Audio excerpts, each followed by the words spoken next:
Hello everybody, my name is Dee and welcome to Books and Quirks. Today I'm here to review two books that I recently finished. First is The Assassin's Apprentice by Robin Hobb, and the second is Rebecca by Daphne DuMaurier. So I will leave the times down below if you want to skip over to my review of Rebecca, and there will be no spoilers in this, but if you're interested to hear what I have to say about The Assassin's Apprentice, I will start with that one. So The Assassin's Apprentice I absolutely loved. I gave 4 stars to. This follows the character of Fitz. Fitz, it starts when he's a very young boy.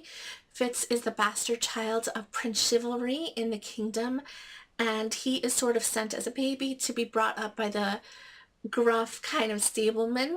So he lives with the horses and the hounds, and it kind of has a rough childhood.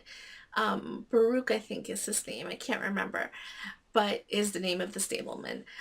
He's very gruff and rough around the edges, but he does care for Fitz. And one day the king comes to see Fitz and decides to bring him into the kingdom, into the court, to be trained as an assassin and also to be, educated in things like the skill, which I'll get to. So, he's still very young at this point and, sort of figures that if I bring him into the court and treat him well and give him skills and an education, then he'll be loyal to us as an adult. And the reason loyalty is so essential is that Fitz, as a person with royal blood, has the potential for magical ability. And the magical system in this world is called the skill, which is sort of the ability to get into the minds of others and, speak. What is that word? Telepathic?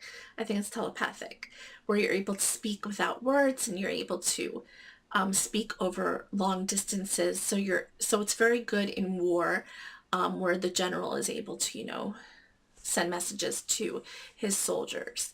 And Fitz has the ability to possibly have this skill. His father, Prince Chivalry, who died, was was the most talented with this magical ability. And I absolutely loved this book. Overall, I thought it was fantastic. I thought the character development was spot on. I thought there was so much character development, especially with Fitz from the beginning to the end. I thought he changed so much. But I especially loved all of the side characters, the good ones as well as the evil ones. I loved Verity. Verity is his, half brother and who is the prince next in line for the throne. I loved Baruch. I think that's his name. I'm trying to remember if I have that correctly. Who is the stableman. Even through his gruffness, I really enjoyed his character.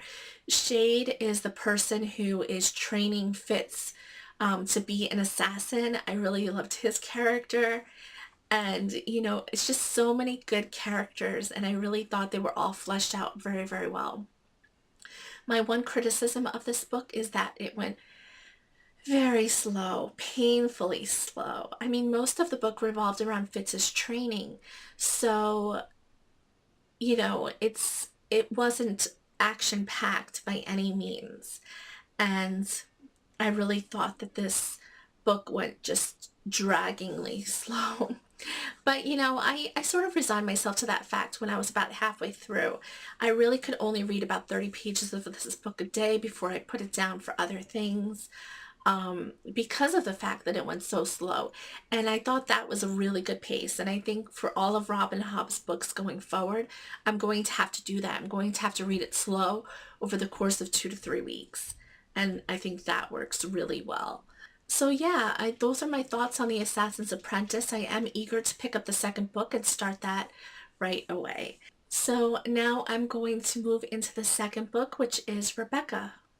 So Rebecca is a classic written by Daphne DuMaurier, and I'm sure you've all heard of this book. I'm sure it doesn't need much of an explanation, but I will give you a short synopsis. And I loved this book also. I gave it 4 stars. So Rebecca is told from the narrator's point of view, so it's told from her perspective, and we never actually know the name of the narrator. We meet her when she is in a hotel in Monte Carlo. So Rebecca is a paid companion to an elderly woman called Mrs. Van Hopper, and she sort of works for her, lives with her, runs her errands, and fetches things for her employer. And while at the hotel, they meet the famed Mr. De Winter. Mr. De Winter, his full name is Maxim De Winter, and he is very well known to own the grand estate of Manderley, which is, one of these grand big houses of the time. This does take place in the 1930s and 40s. So while at the hotel, Maxim De Winter begins to spend time with the narrator and they start to develop this, relationship. And when Mrs. Van Hopper says, it's time to leave and go to New York, Maxim proposes to the narrator. She seems very young, probably between the ages of 18 and 20 at the time, very naive, very, not knowing a lot about the world, but she does agree to marry Maxim. They have fallen in love. The big problem is that you don't know a lot about him. You don't know hardly anything about him. He doesn't want to discuss anything of his past, and he's very closed off to that kind of conversation. So whenever she asks about his past, he gets very, upset. And it was very, very strange. But they go to Manderley, they meet the staff, and the writing, the descriptions of Manderley are gorgeous. Daphne DuMaurier's writing is so elegant, so beautiful, so descriptive that you can almost see everything and feel everything and smell everything. She uses all of the senses to describe, the scene and the setting. And it's beautiful as well as creepy and eerie. And going in that you don't know a lot about Maxim. You don't know anything about the past, about his past wife, Rebecca. And the minute you enter the house, there's a lot of secrets that you need to uncover. And there's a big mystery surrounding, especially Rebecca as, the former wife. So really, this whole book revolves around the mystery and the secrets of Manderley and the people that work there. Rebecca herself, even though she is dead, she's very prominent in this book and is kept alive by the people that work there. And just in the house itself, the house itself almost seems like, almost alive in a sense. And she's, everywhere you can see Rebecca. I thought DuMaurier really wrote the mystery well. I did not see anything. I did not see the events coming, the revelations, I didn't see anything coming. So it was all quite a shock.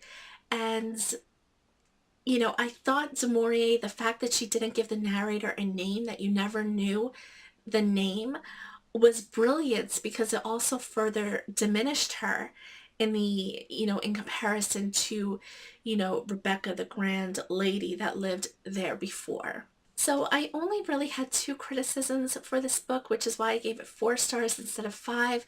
My first is just, I simply never warmed up to Maxim. Even till the very end, I never quite warmed up to him, and, the romance seemed a little bit strange to me. I still enjoyed it nonetheless. And my other criticism was the ending itself. The ending I thought was very abrupt, and I needed to know more. I thought it was cut off too abruptly, and there was, more to be said, even if it was only an additional paragraph, in the book. It didn't seem right the way it was cut off at the end. But I highly recommend this book. I did love it, and definitely worth all the praise it gets.